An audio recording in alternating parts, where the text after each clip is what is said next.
Good day for everyone. Today my group, Sandra Lorena Velázquez, Faye Alejandra Llori, and me, Amanda Mendieta, we are going to do a presentation of the interactive map, pedagogy and the colonialism of the curriculum. This case study takes place in a private Catholic bilingual school here in Bogota, Colombia.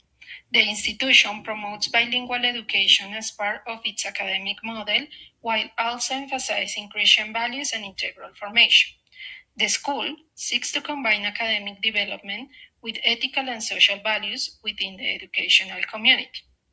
The classroom is composed of 14 second-grade students between 7 and 8 years old.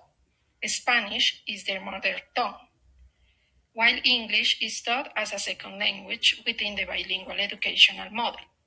Students are still developing their linguistic competence in English, which makes language learning central part of their daily classroom experience. The school promotes an educational model based on Christian and institutional values such as respect, dialogue, responsibility, solidarity, and peaceful coexistence. These values aim to support students' integral formation and encourage collaborative learning environment, where social responsibility and ethical development are also emphasized. The learning environment is supported by constant family participation and the use of technological and pedagogical resources. The classroom includes tools such as projectors, sound system, and didactic materials that facilitate interactive bilingual learning. These resources help teachers to create dynamic activities that support language development. A key pedagogical problem identified in this classroom is the gap in English language proficiency among students. While some learners demonstrate advanced communication skills, others have very limited exposure to the language. These differences can create unequal participation opportunities during the classroom activities, since students with lower proficiency may feel insecure or less confident expressing their ideas in English. Now, moving to the next section, in this bilingual classroom, we are not only guided by the official curriculum, but also by the invisible structures that shape students' experiences in subtle but still powerful ways. So, to make these dynamics visible, we will analyze four key elements: the norms, power relations, language hierarchies, and participation patterns. Each of these reveals how unspoken expectations and linguistic inequalities influence who speaks, who is heard, and how the students position themselves in the learning process. So, regarding norms, in bilingual classrooms, there are often explicit norms that influence how students are expected to behave and participate. For example, students may feel that speaking English confidently, participating actively, and demonstrating familiarity with international cultural references are signs of being a good student. And these expectations are rarely written in the curriculum, but they shape classroom dynamics. As a result, students who already have a greater exposure to English or international environments may adapt more easily to these norms, while others may feel less confident participating or speaking. Regarding language hierarchies, we could say that are another important element of the invisible curriculum. In many bilingual educational contexts, English is associated with academic success, global opportunities, and social mobility. Because of this, English may be perceived as more valuable or prestigious than other languages. This hierarchy can influence how students view their own linguistic abilities and identities. While some students may feel empowered by their English proficiency, others may feel marginalized if their linguistic repertoire are not equally valued. In the field of power relations can be also observed in bilingual classrooms through language use and participation patterns. Students with higher levels of English proficiency often gain more visibility and recognition during classroom interactions, and at the same time, teachers may unintentionally reinforce these dynamics when they prioritize English fluency as a sign of academic competence.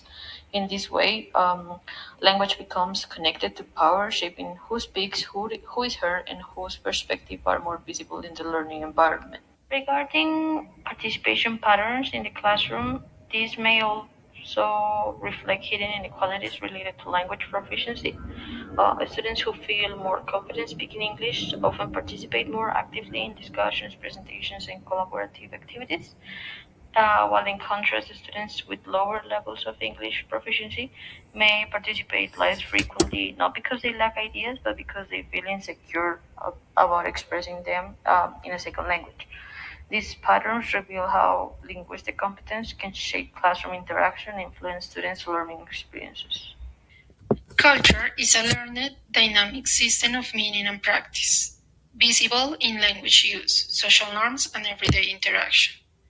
It shapes how people interpret messages, interact, and participate in social groups. It is learned, dynamic, and transmitted through language and communication. Meanwhile, identity it is shaped by culture, because cultural norms influence how individuals see themselves and how others position them. Identity it is also influenced by language practices, power relations, and educational structures. Nationality, on the other hand, is a juridical political affiliation to the nation state that frames rights, duties, and institutional governance in schooling, but it does not determine what a person believes, values, or how they communicate. How identity, culture, and nationality relate to a bilingual learning environment?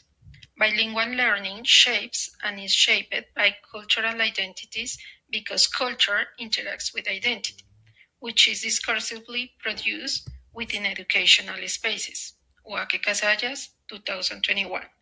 In a bilingual classroom, students negotiate meaning across languages, and this process actively constructs their linguistic and cultural identities. Nationality provides legal policy framework that structures bilingual education. This national framing affects which languages are prioritized and how bilingualism is implemented. And a bilingual environment becomes the meeting point where cultural diversity, identity, formation, and national policies must be balanced. This means cultural identities must be affirmed, not erased, and bilingual classroom must navigate both national requirements and students' diverse cultural linguistic repertoires. Plurilingualism refers to the ability of individuals to use and interact with several languages as a part of their personal linguistic repertoire, unlike multilingualism, which describe the presence of different languages within a society or a geographical area. Plurilingualism focus on the individual and the way language coexists and interact within persons' communicative competence. According to Maria Londoño Gutierrez, 2021, plurilingualism recognizes that people don't learn language separately. Instead, they develop and integrate linguistic system where knowledge of one language can support the learning of another. In bilingual educational context, this perspective is particularly important because it values student first language as a resource rather than a limitation. Plurilingual education promotes the development of communicate abilities across language and encourages learners to draw on their linguistic and cultural experience to construct meanings. Therefore, recognizing plurilingualism in the classroom contributes to more inclusive and meaningful learning process. Decolonial pedagogy is an educational perspective that critically examines the influence of colonial structure in knowledge production and curriculum design.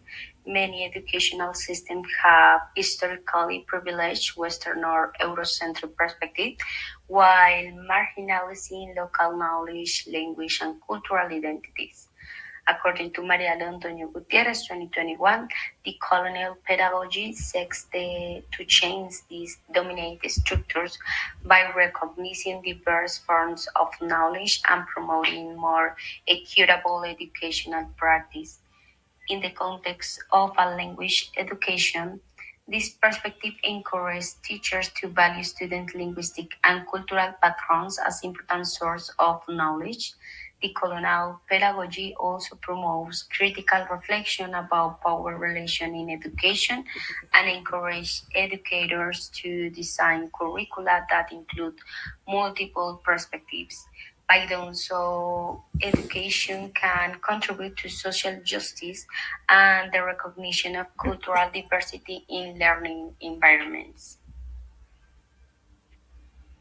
Intercultural education refers to an educational approach that promotes respectful interaction and dialogue between people from different cultural backgrounds.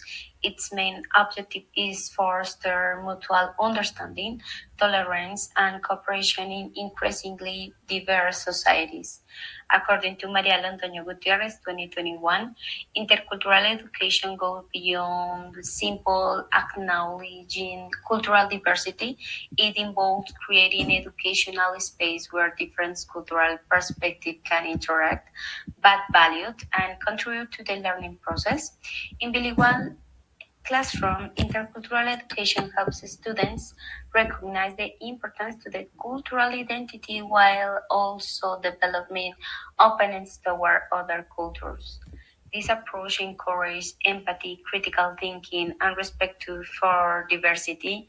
In addition, intercultural education supports the development of inclusive educational environments where all students feel represented are respected in the learning process.